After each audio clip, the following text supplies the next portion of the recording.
أعوذ بالله من الشيطان الرجيم وللآخرة خير لك من الأولى ولسوف يعطيك ربك فترضى.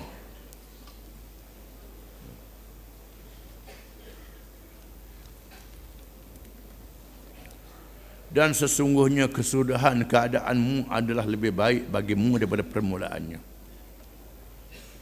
Dan sesungguhnya Tuhanmu akan memberi kepadamu kejayaan dan kebahagiaan dunia dan akhirat, sehingga engkau redha berpuas hati.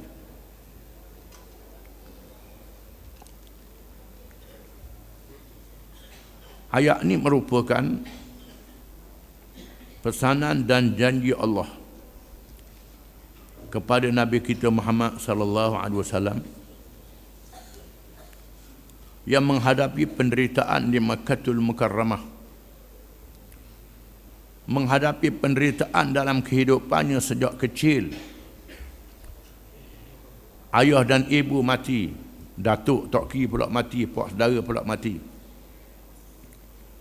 Setelah dilantik menjadi Rasul, padahal dia seorang yang baik, yang mulia, yang tinggi akhlaknya, dipuji oleh penduduk Mekah, diberi gelaran Al-Amin. Bila dilantik menjadi Rasul, menyampaikan Islam, berdakwah, dizalimi dan dihentam habis-habisan. Bukan saja diri Nabi, termasuk sahabat-sahabat dia. Dan Allah memberi semangat, walal akhiratu khairul laka minal ula. Dan sesungguhnya negeri akhirat lebih baik daripada negeri dunia. Yang akhir lebih baik daripada yang pertama. Sama ada yang akhir itu akhirat ataupun yang akhir itu kesudahan perjuangan. Dia beri kemenangan oleh Allah Subhanahu wa taala. Selepas berlakunya hijrah, dikalahkan musyrikin, ditawan Mekah, dikalahkan semua musyrikin di semenanjung Arab, disambung oleh sahabat-sahabatnya, menjatuhkan kuasa besar Parsi dan Rom. Islam menakluk dunia yang luas, diberi kekayaan yang melimpah ruah. Itu kemenangan dunia yang diberi oleh Allah kepada Nabi sallallahu alaihi wasallam. Dan sesiapa yang ikut perjalanan Nabi sehingga hari kiamat. Dan Allah Ta'ala jadikan kejayaan di dalam Islam ini mestilah melalui iman. Iman mesti diuji. Diuji sama ada bersabar ataupun bersyukur. Ujian kesabaran melalui kekalahan, melalui kelemahan, ditindas oleh musuh habis-habisan, difitnah oleh musuh habis-habisan, dilanyuk oleh musuh habis-habisan. Dilanyuk tujuannya untuk melahirkan iman yang betul di dalam hati. Hasiban nas an yutraku an yaqulu amanna wa hum la yuftanun wa laqad fatanna alladhina min qablihim fala ya'lamanna Allahu alladhina sadaqu wa la ya'lamanna al-kadhibin. Adakah manusia sudah cukup mereka berkata kami telah beriman, padahal mereka tidak diuji dan dicoba? Maka sesungguhnya Allah telah menguji orang-orang zaman dahulu, maka termaklum di sisi Allah orang yang benar-benar beriman dan orang yang bohong. Maka Allah Ta'ala uji keimanan itu dengan kesusahan. Begitulah barang-barang yang mahal diuji dahulu. Emas yang harga dia mahal, belian yang harga dia mahal, bukan dikutik macam batu. Kutik macam batu boleh mak lori, mah. Tak ada harga lah mah. Tak ada nilai lah. Nak ambil mah, nak ambil belian, kena gali dalam tanah. Kena nyelang dalam air. Kena katok dengan tuku. Kena bakar dengan api. Habis berapa kali kena katok, berapa kali kena bakar, barulah tubik emas yang harga dia mahal sikit saja. Belian yang harga dia mahal sikit saja. Kena katok, kena tukur dulu. Begitulah iman. Maka iman diuji dahulu. Dikatok, dizalimi, diunyanya, ditekan, ditindah, dipenah, difitnah. Diuji sehingga melahirkan kesabaran. Melahirkan keikhlasan kerana Allah Subhanahu wa taala, bukan kerana dunia. Maka Allah Taala uji keikhlasan ini. Orang yang tak ikhlas dia tidak sabar. Dia lari. Tinggal trust. Macam kayu yang kukuh ada terah di dalam dia. Nak boleh terah yang kukuh ni kena mapuh dulu kulit dia. Mapuh dulu gubah dia. Sampai hancur. Dihentam oleh panas, dihentam oleh air, oleh hujan, sehingga tinggal terah. Bila terah tu, tahan sungguhlah. Mai terah mesu. Terah cengah, terah kayu. Begitulah emas. Begitulah perjuangan Islam ini. Maka Allah Ta'ala jadikan yang akhir lebih baik pada yang awal. Diuji kesabaran. Kemudian diuji pula kesyukuran. Setelah diberi kemenangan oleh Allah Ta'ala, datang pula kekayaan yang melimpah ruah. Kesenangan dunia yang melimpah ruah. Banyak kekayaannya, banyak kedudukannya, ketinggiannya. Ada orang tu leka pula dengan kesenangan. Lada dengan kesenangan, jadi mereka yang tak bersyukur. Yang tak bersyukur, tak jadi apa juga. Namun, ada orang yang masa susah dia tahan, masa senang dia tahan juga. Dia tak anyut dengan kesenangan itu. Tetap berpegang dengan Islam.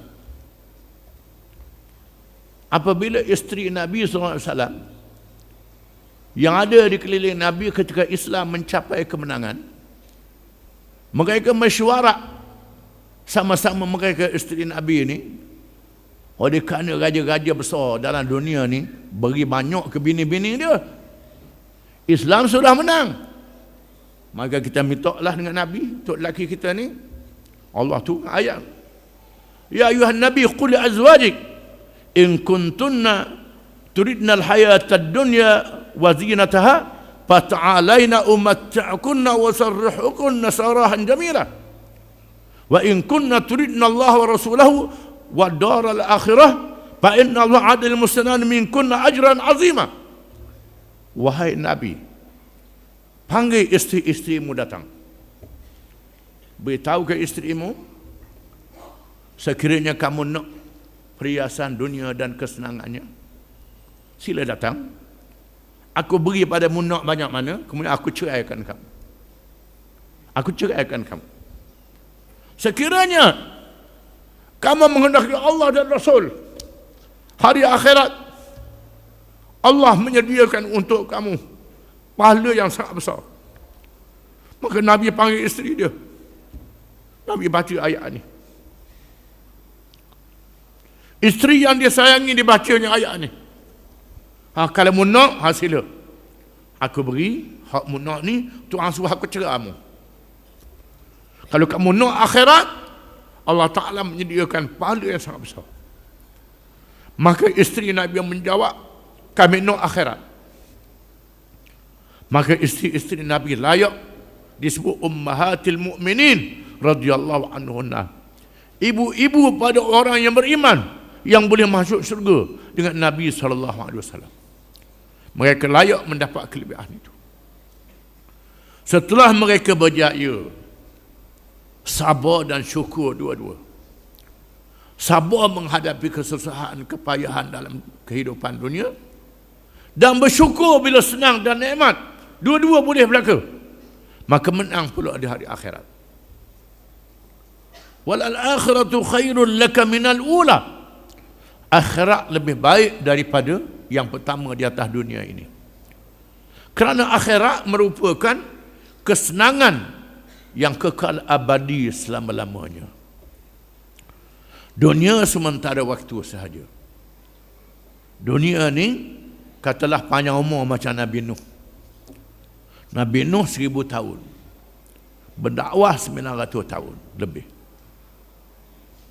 umur 1000 tahun. Nabi Nuh sudah mati.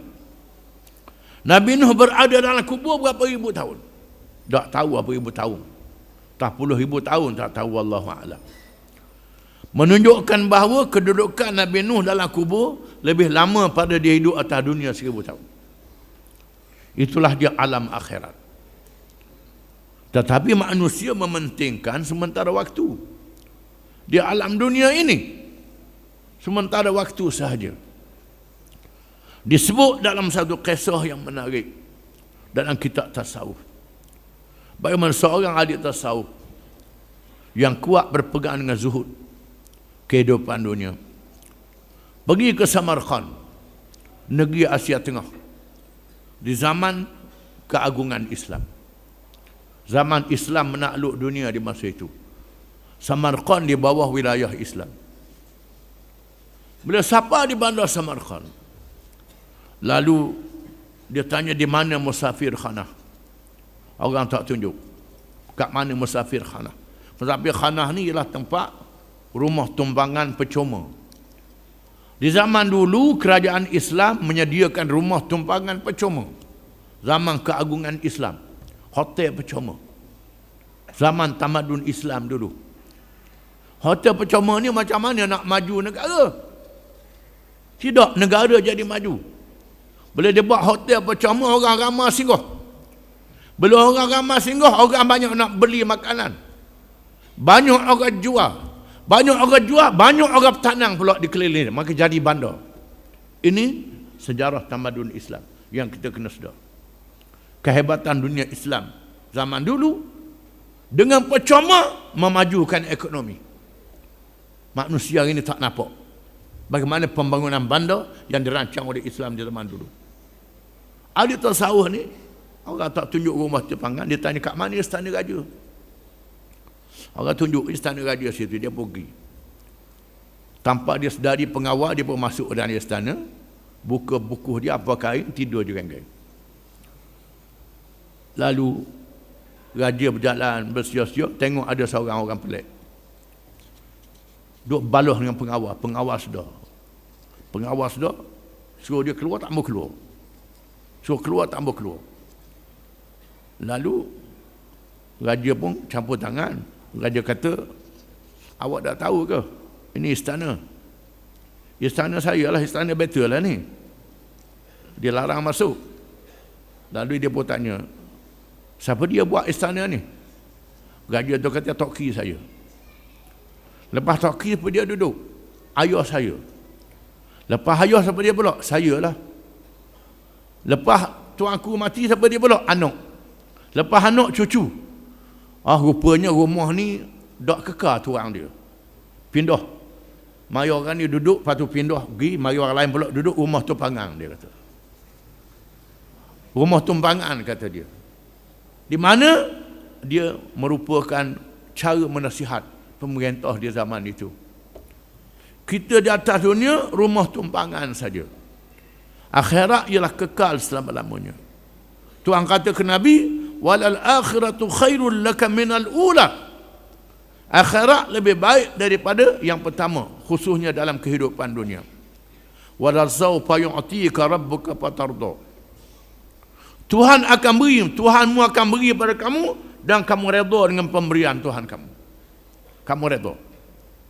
Disebut dalam hadis, Nabi memanggil anak beranak dia, Bani Hashim dan Bani Muttalib, berhimpun di rumah Abu Talib.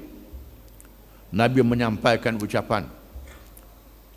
Setelah memuji Allah Ta'ala dengan pujian yang Allah, Nabi kata, kamu akan mati sebagaimana kamu tidur. Kamu akan dibangkitkan sebagaimana kamu bangkit bertidur. Sama ada ke syurga selama-lama ataupun ke neraka selama-lama. Aku dilantik oleh Allah menjadi Rasul. Tapi aku tak boleh menyelamatkan kamu, walaupun kamu ni anak beranak aku, kecuali kamu beriman. Kamu beriman, kamu ikut Islam, barulah aku boleh tolong kamu. Kalau kamu tak beriman, aku tak boleh beri syafaat tolong kamu. Walaupun mu ni anak beranak aku yang dekat, kata Nabi, ke anak beranak dia. Bila berlakunya hari kiamat, sama ada ke syurga selama-lama ataupun ke neraka selama-lama. Nabi pesan kepada anak beranak dia, duduk pada orang lain. Dan Allah Ta'ala pesan ke Nabi, wahai Muhammad sallallahu alaihi wasallam, Tuhan akan beri padamu, beri kemenangan dunia dan kemenangan di hari akhirat, dan kamu akan redha dengan pemberian Tuhan kamu itu. Dunia pun kamu redha, akhirat pun kamu redha. Wallahu a'lam.